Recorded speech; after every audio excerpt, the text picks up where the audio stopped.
Дорогие друзья, я даже не поверила, что вы так молоды, потому что вы так мудры, вы так много уже сделали для педагогического образования.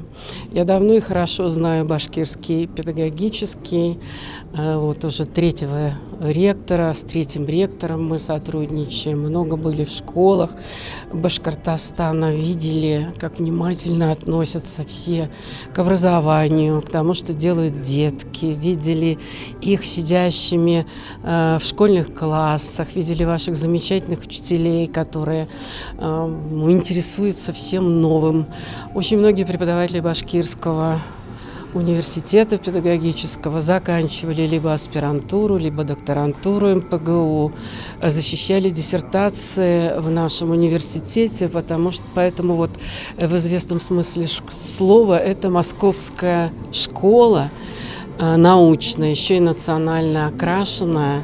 Мы желаем вам успехов.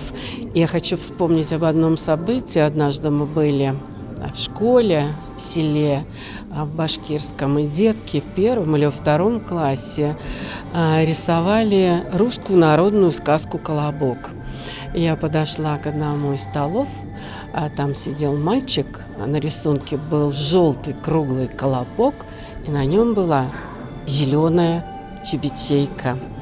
И я думаю, что это такой национальный образ мира, очень замечательный. Я еще тогда сказала вашим коллегам: дарю эту идею для воспитательных мероприятий, для проектов, которыми, конечно, занимаются и будут заниматься ваши преподаватели. Добра вам, мира, творчества, всего, что неотделимо от педагогической профессии.